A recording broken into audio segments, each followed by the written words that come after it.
Formation resistivity, R sub T, is important because it is inversely related to water saturation. For example, in the uninvaded zone, all other things remaining equal, as the electrical resistivity of the formation decreases, the water saturation increases. Consequently, from changes in resistivity measurements, we can determine changes in water saturation, and therefore changes in hydrocarbon saturation. In electrical logging, several factors control the measured electrical response. They are water saturation, salinity, porosity, and pore interconnections, sometimes referred to as tortuosity.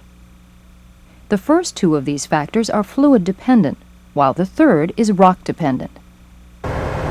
Before looking at electrical logging techniques, let's examine how these factors influence our measurements.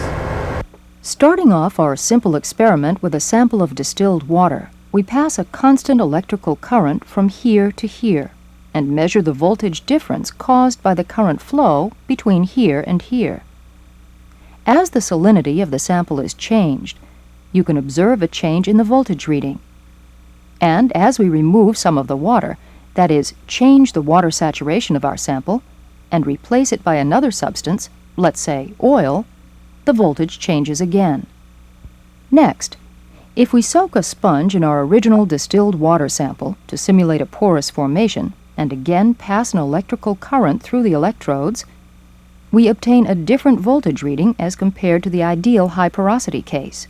That is, no formation and only fluid. The summation of our results reveals that as salinity increases, current flows between the current electrodes, and there is a potential or voltage drop measured. In logging terms, the conductivity of the sample formation increases, which is the same as a decrease in resistivity. Next, as saturation decreases, the voltage measured increases. And, uniquely in resistivity terms now, so does the resistivity. And finally, as porosity decreases, the voltage increases, and so does the resistivity. It is important to remember that resistivity is measured in ohm meters squared per meter, and arises from its definition as the specific resistance through a sample of a certain length and cross-section.